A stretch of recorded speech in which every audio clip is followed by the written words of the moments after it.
श्री स्वामी समर्थ अवधूत चिंतन श्री गुरुदेव दत्त. श्री स्वामी समर्थ. सर्वांना कसे आहात? मजेत आहात ना? असलंच पाहिजे, कारण तुमची पूर्ण कनेक्टिव्हिटी माझ्याशी आहे. तर आताची जी एनर्जी आपण चेक करणार आहे ती मेष राशीसाठी असणार आहे. एप्रिल महिना तुमच्यासाठी कसा जाईल किंवा कोणत्या गोष्टी तुमच्या आयुष्यात घडत आहेत, ह्या गोष्टी आपल्याला जाणून घ्यायच्या आहेत. मेष राशीसाठी मी ऑलरेडी व्हिडिओ पोस्ट केला होता, पण काही कारणानिमित्त किंवा नेटवर्क कनेक्शन व्यवस्थित नसल्यामुळे किंवा मोबाईल स्विच ऑफ जर झाला किंवा चार्जिंग संपलं वगैरे, तर तो नेटवर्क कनेक्ट न झाल्यामुळे तो व्हिडिओ जो आहे तो फ्लॅश होतो, तो स्टॉप होतो आणि YouTube वरती शेअर होत नाही. त्यामुळं 2-3 एनर्जीज किंवा ते 2-3 राशी अशा आहेत ज्या पोस्ट झालेल्या नाहीयेत. मी परत एकदा ती राशी पोस्ट करते आहे आणि आताची जी एनर्जी आपण चेक करणार आहे ती मेष राशीसाठी आहे. मेष राशीसाठी तुमच्या आयुष्यामध्ये कोणता प्रॉब्लेम सुरू आहे, कोणत्या गोष्टी तुम्ही फेस करताय, कोणत्या कारणामुळे तुमच्या आयुष्यात काही गोष्टी स्टक झालेल्या आहेत, त्या सगळ्या एनर्जीज आपण आता बघणार आहोत. दुसरं असं की तुम्हाला आपल्या कुलदेवतेचं नाव घ्यायचं आहे. कुलदेवतेला साथ घालायची आहे. आपल्या कुलदेवतेला श्री स्वामी समर्थ महाराजांना किंवा तुम्ही कोणत्याही गुरूंना तुम्ही मानत असाल त्या गुरूंना तुम्हाला साथ घालायची आहे. माझा दैवत जो आहे ते स्वामी समर्थ महाराज, नवनाथ महाराज आहेत. ओम नमो आदेश श्री स्वामी समर्थ महाराज की जय. श्री स्वामी समर्थ. तुम्हाला कुलदेवतेचं नाव घ्यायचं आहे 3 वेळा. कुलदेवतेचं नाव घ्यायचं आहे 3 वेळा. पूर्णपणे एनर्जीशी कनेक्ट व्हायचं आहे आणि एप्रिल महिन्यात तुमच्या काय गोष्टी ज्या आहेत त्या आपल्याला बघायच्या आहेत. तर पहिलं जे कार्ड आलेलं आहे ते तुमच्यासाठी आहे 10 ऑफ कप्स. सेकंड आहे ते king of cups,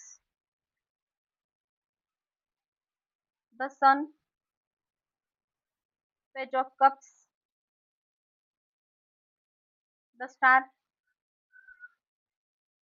page of pentacle,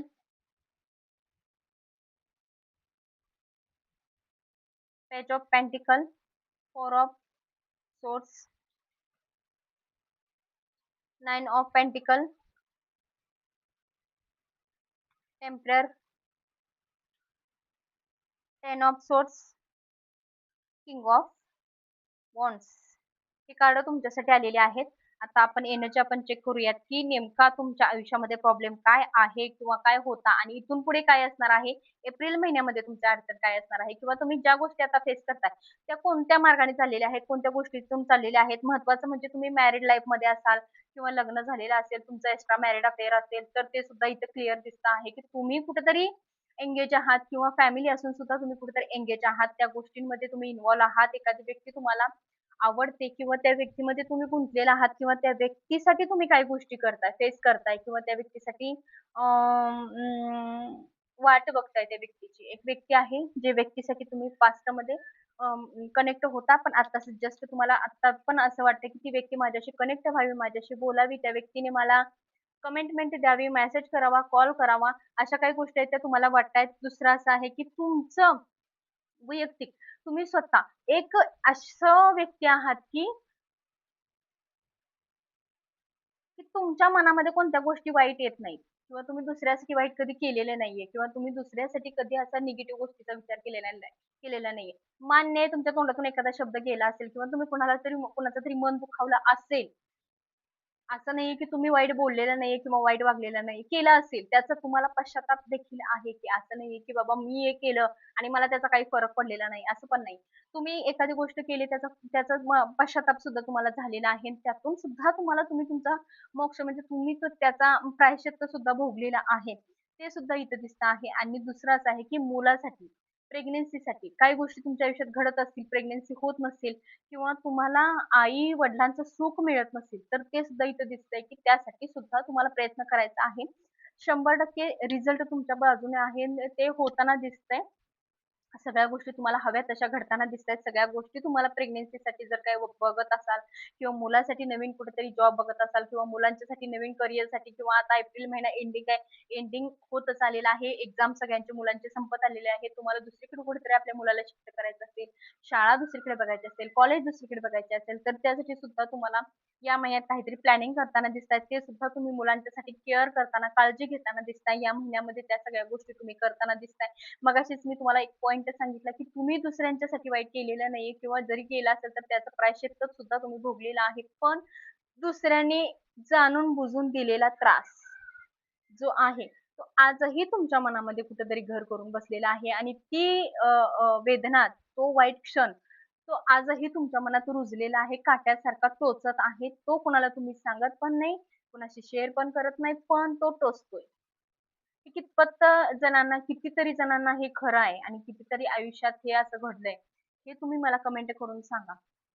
दुसरं असं आहे की तुम्ही आता जास्तची एनर्जी जर सांगायची म्हटली तर तुम्ही एकटे पडलाय.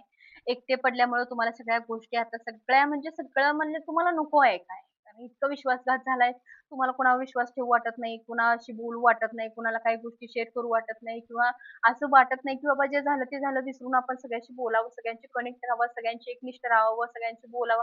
काहीच नाही वाटत. कारण तुम्ही इतकं जग पारखून बघितलंय. आता वाटत नाही, की कोण नसलं तर चालतंय. मी एकटा आहे ते बरं आहे. मी एकटी आहे ती बरी आहे. कारण मी जगाचा काय अनुभव आहे तो मी चांगला अनुभवलाय आणि आता इथून पुढे सुद्धा तरी मला त्या गोष्टी काही माझ्या तरी आयुष्यात मला नको आहेत. अशा काही गोष्टी ज्या आहेत त्या तुम्हाला आता स्टक झालेल्या आहेत. तुमचा विश्वास कोणावरतीच नाहीये. सगळ्या गोष्टींवरून तुमचा विश्वास उडलेला आहे. महत्त्वाचं तुम्ही एकटे पडलाय. सत्य व्यक्ती जी आहे ती तुम्हाला भेटत नाहीये. सत्य गोष्ट, सत्य वेळ, सत्य लोकं जी तुमच्याशी प्रामाणिक वागू शकतील, असं तुमच्या आयुष्यात कोणच राहिलेलं नाहीये. सगळे स्वार्थी, धूर्त, कपटी अशी जी आहेत ती सगळी तुमच्या आयुष्यात आहेत. आणि तीच तुम्हाला नको आहेत. म्हणून तुम्ही एकटे स्वीकारलं. एकटं स्वतःचं स्वतः आयुष्य स्वीकारलंय. बोलून-बिलून सगळ्यांसंग बोलता, बसता, उठता. पण जे इथून जे तुटलंय तुमचं मन जे तुटलंय, त्याला कोणही नाहीये तुमच्या आयुष्यामध्ये. त्याला कोणही नाहीये. हे जास्त महत्वाचं आहे. आणि दुसरं असं, की एक काळ असा होता तुमचा पास्टमधला किंवा तुमच्या आयुष्यात आता ऑलरेडी एक व्यक्ती अशी आहे, जी व्यक्ती श्रीमंती, पोस्ट चांगली पोस्ट असणारी, चांगला पैसा, चांगली समृद्धी अशा काही गोष्टी आहेत त्या व्यक्तीच्या आयुष्यामध्ये आहेत आणि ती व्यक्ती खूप तुम्हाला सपोर्ट पण देत असावी नक्कीच. आणि दुसरं की तुमच्या आयुष्यामध्ये फॅमिलीचं जास्त दिसतंय, इश्यू इथं जास्त एकच दिसतोय. फॅमिली कंप्लीट होणं हे जास्त महत्वाचं आहे. फॅमिली कंप्लीट होत नाहीये त्या गोष्टीचा तुम्हाला त्रास आहे. आणि दुसरं असं आहे की बाहेर अनैतिक संबंध जास्त दिसतायत ह्या रीडिंगमध्ये. पूर्ण रीडिंगमध्ये आणि तुमचे पैशा संदर्भात जी आर्थिक परिस्थिती जी आहे, ती कुठेतरी थांबलेली आहे. विश्वास तुमचा कोणावर नाहीये ते पण इथं दिसतंय, की त्या गोष्टीपासून तुम्हाला विश्वास नाहीये. एकाही व्यक्तीवर तुमचा विश्वास नाहीये. सगळ्या गोष्टी कडून तुम्ही थांबलेला आहात आणि आत्ताची एनर्जी जी आहे, ती तुम्हाला असं वाटतंय, की मला काय करायचंय हे मला समजत नाही. काहीच समजत नाहीये कारण मी आता काय करावं? कारण इतकं सगळं आयुष्यात घडलंय. मी निर्णय काय घेऊ? मी निर्णय काय घेऊ शकतो? माझ्या आयुष्यात काय घडणार आहे? ह्या सगळ्या गोष्टीचा तुम्हाला त्रास होतोय. महत्वाचं म्हणजे. त्रास होतोय म्हणजे तुम्हाला निर्णयच घेता येत नाहीये. कोणत्याच गोष्टीचा निर्णय घेता येत नाहीये. घेताच येत नाहीये निर्णय. सगळा स्टॉप झालेला आहे किंवा तुम्हाला असं वाटत नाही, की निर्णय मी घेऊ काय? काय निर्णय घेऊ? सगळं थांबल्यासारखं झालंय. सगळंच थांबल्यासारखं झालेलं आहे.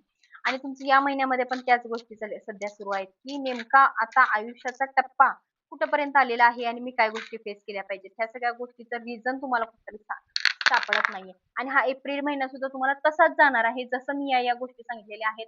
ऑलरेडी 15 दिवस होत आले झालेलेच आहेत ऑलरेडी. पण या दिवसात तुम्ही काय जे काही भोगलंय किंवा काय जो त्रास सहन केलाय, तो तुम्हाला या रीडिंगमध्ये पण दिसून येईल, की बाबा हो, ताई मी जे आता सांगते त्या नक्कीच खरं आहे. कारण जे मी फेस केले 15 दिवसात, तेच ताईंच्या बोलण्यातून काही गोष्टी पॉझिटिव्ह येतायत. म्हणजे येणारे 15 दिवस पण मला तसेच जातील.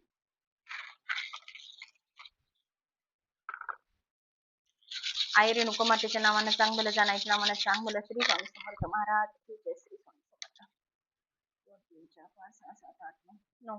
9चा कौल आहे, चांगला कौल आहे. धनसंपत्ती, पैसा तुमच्याकडे अट्रॅक्ट होताना दिसतोय. सगळ्या गोष्टी तुमच्या मनासारख्या होताना दिसतायत. पण तुम्हाला संयम घेतला पाहिजे. बाहेर मला जास्त एक सावधगिरी तुम्हाला द्यायची म्हटलं तरी, बाहेर कोणत्या गोष्टी तुमच्या असतील, तर त्या थोड्याशा स्टॉप करायच्या आहेत. एकतरी तुम्ही एकतरी प्रपोज एक्सेप्ट करताना दिसताय किंवा तुम्ही कुणाला तरी प्रपोज करताना दिसताय. तर ते या महिन्यात काम तुमचं सक्सेस होताना दिसत नाही. तुम्ही त्या गोष्टीकडे वळू नका. एवढा महिना जाऊ द्या, पुढच्या महिन्यात जर ती एनर्जी आली, तर त्या गोष्टीवर तुम्ही लक्ष द्या. पण ह्या महिन्यामध्ये त्या गोष्टीकडे लक्ष देऊ नका. कारण ती गोष्ट या महिन्यामध्ये सक्सेस होणार नाहीये. तुम्हाला तुमच्या फॅमिलीकडे लक्ष द्यायचं आहे. फॅमिलीमधल्या काही गोष्टी ज्या आहेत त्या तुम्हाला कव्हर करायच्या आहेत. आर्थिक परिस्थिती असतील किंवा तुम्ही एकटे पडलाय त्या गोष्टीकडे तुम्हाला लक्ष द्यायचं आहे. तुम्हाला आयुष्यात ग्रोथ करायची आहे. त्यावरती फोकस करायचा आहे. सगळ्या गोष्टी त्या पद्धतीने सगळ्या जशाच्या तशा होतील. बाकीचं काही यात म्हणजे आयुष्य एक थांबलंय ना, ते कुठेतरी ह्या सगळ्या गोष्टींमुळे थांबलंय. तुम्ही तुमचं माइंड चक्र जो आहे, माइंड जे आहे, डोकं जे आहे, ते योग्य पद्धतीनं काम करत नाहीये. योग्य विचारानं काम करत नाहीये. जे चाललंय ते तिसऱ्या वाटेला चाललंय. ती वाट तुमच्यासाठी नाही. तुम्ही त्या वाटेला जाऊ नका. आणि ह्या महिन्यात सुद्धा तीच परिस्थिती आहे. त्या काही गोष्टी तुमच्यासाठी योग्य नाहीत. त्या म्हणजे कोणत्या? की एक्स्ट्रा मॅरिड अफेअर. ते तुम्हाला या महिन्यात योग्य नाही. तुमच्यासाठी योग्य या महिन्यामध्ये फॅमिली, मुलं, संसार, आर्थिक परिस्थिती सुधारणे, ह्या सगळ्या गोष्टी तुमच्यासाठी योग्य आहेत आणि त्याच तुम्हाला करायच्या आहेत. ह्या पूर्ण महिन्यामध्ये. आता कौल कौल तर 9 नंबरचा आहे, 9 वेळेचा आहे. 9 नंबरचा आहे त्यामुळे 9 हा तुमच्यासाठी उजवा कौल आहे. देवीचा आशीर्वाद तुमच्यावरती आहे. खूप जण ही एनर्जी बघत असतील, तर ह्या उजव्या कौलसाठी तुम्ही तुमच्या देवतेचं नाव घेऊन तुम्ही देवापुढे साखर ठेवू शकता. देवाला साखर देऊ शकता जेणेकरून तुमची सगळी एनर्जी पॉझिटिव्ह निघावी किंवा देवापर्यंत तुमची एनर्जी पोहोचावी. श्री स्वामी समर्थ म्हणून ही एनर्जी एकदा देवापर्यंत शेअर करा आणि दिव्य मेसेज तुमच्यासाठी काय आहे ते सुद्धा आपण बघूया. दिव्य मेसेज तुमच्यासाठी काय आहे? दिव्य मेसेज तुमच्यासाठी काय आहे? वॉव! वीर हनुमान. आत्मविश्वास बळकट पाहिजे, आत्मविश्वास तुमचा ठाम पाहिजे. तुम्ही ज्या कार्यात हात घालताय किंवा जे कार्य करताय त्यात भ्यायचं नाहीये, थांबायचं नाहीये, मनाला भीती वाटून घ्यायची नाहीये. सगळ्या गोष्टी कंप्लीट होतील ह्या सगळ्या तुमच्याशी ठाम आहे. मंगळवारच्या दिवशी हनुमान